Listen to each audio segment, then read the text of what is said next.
What's going on, guys? Snake Eyes here, bringing you part 2 of my Bloodborne trailer analysis. If you haven't seen part 1, I definitely recommend checking that out because it has some pretty decent stuff. And picking up right where we left off, I'm showing you the fourth and final area that they've shown us the most of. I'm assuming this is called Yharnam, and Yharnam is the main city of the whole entire story mode, and it's pretty much known for its medicine, and your player character is coming to Yharnam to see if he can find a cure for the curse.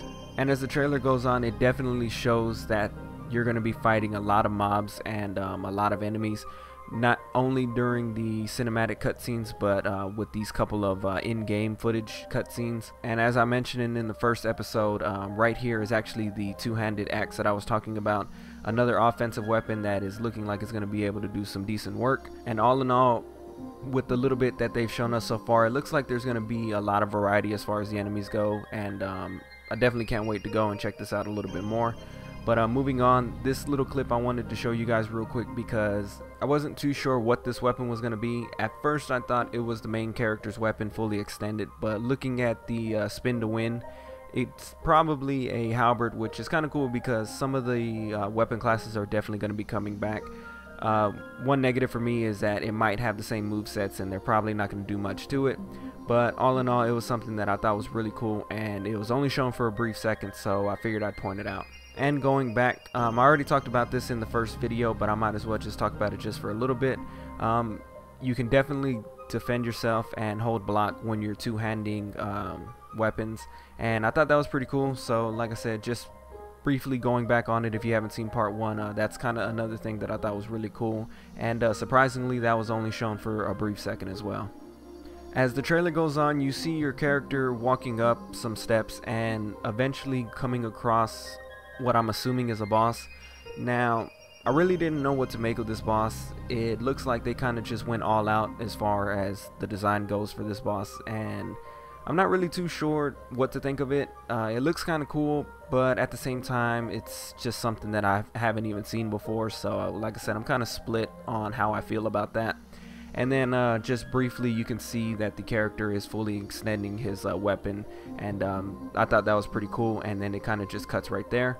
And what I'm going to be doing right now is actually showing you guys some leaked footage that was shown in a closed presentation at E3. It was kind of just something that they were just going to bring some people from different, gaming websites, and one guy apparently ended up leaking some of the footage. Excuse some of the gameplay. These guys are pretty much gaming journalists, and they don't really have a whole lot of time playing games.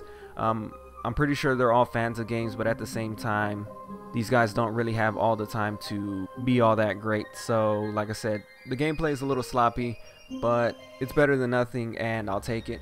One thing that I kind of got out of this, and I don't know if it was from the camera angle or anything, but it looks like they're zooming in a lot more on your character. Now, like I said, I'm not really too sure if that's just maybe because the person filming this is zoomed in a little bit, but that's kind of what I had thought and what I had got out of it. Another interesting thing is every time that this person kills somebody, it looks like he's absorbing souls, but I think he's actually absorbing blood. That goes along with the whole story mode that I really won't get too much into. And this game, if you're wondering right now, is actually in pre-alpha, so it's nowhere near being finished. That's pretty much why there's no HUD or anything like that. And that actually really gets me excited, because seeing a game look this good in pre-alpha, it means it's only going to look better when the game is released. And in all honesty, even though it is in low resolution, I still think that it looks really, really good. And that just gets me that much more hype for when it's actually released on the PlayStation 4. One little thing that I got out of this trailer that I thought was actually kind of cool was, as the trailer progresses, you see a guy kind of rolling up in a wheelchair with lanterns all on his wheelchair. And as soon as I saw him pull up, I had the thought that this guy looks just like Grandal from Dark Souls 2. Now, the two stories aren't supposed to be canon. They're not supposed to have any relation with each other. They're pretty much in separate universes and all that. But I thought that was actually kind of cool, and I don't know if this was intentional or not. It more than likely is, and I doubt that this has any hidden meaning to it whatsoever. This is pretty much, in my opinion, just kind of a nod to him. Now, a lot of game developers, either do Easter eggs on previous games, or they kind of just make you think that they're set in the same universe.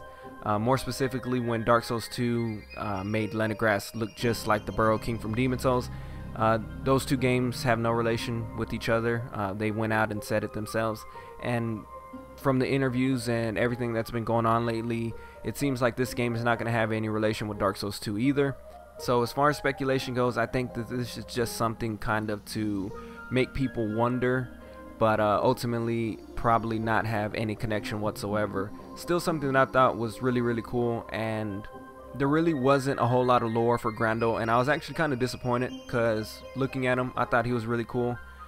Being an old guy in a wheelchair and being able to survive a world like Dark Souls 2 was something really awesome.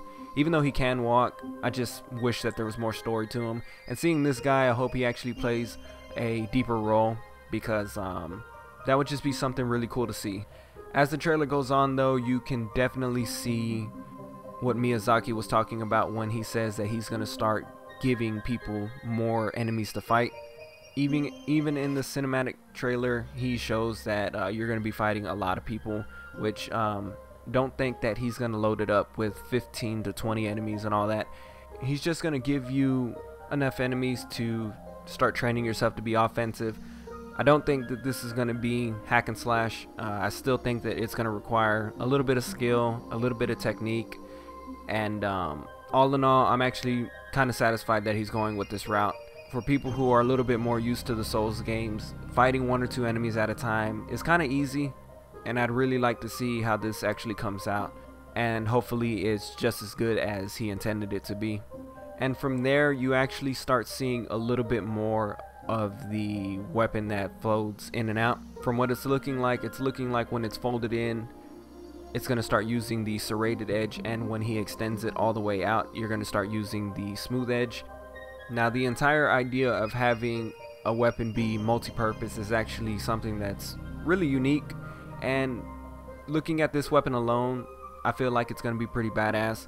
Hopefully he's able to translate that pretty well across multiple weapons, and hopefully nothing is too overpowered, because if everything is nice and balanced, it will actually be pretty sweet for PvP.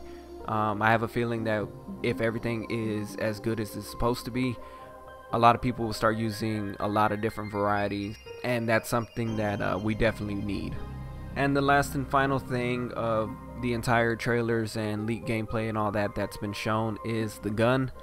I talked about the gun a lot on my last episode, so if you kind of want to hear my thoughts on that, you can check that out. But as far as the gun goes, just to touch down on it just a little bit, I'm hoping that it's not going to be overpowered, and I'm thinking it really isn't going to be, because I'm sure Miyazaki understands to introduce something so modern in a game that was pretty much in a medieval time, medieval fantasy.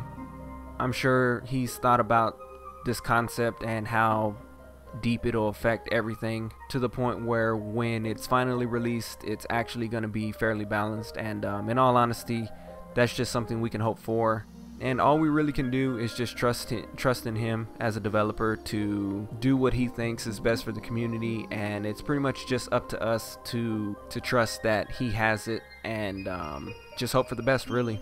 That's gonna wrap up this trailer analysis. This one was kind of short because I only really touched down on just a couple of things.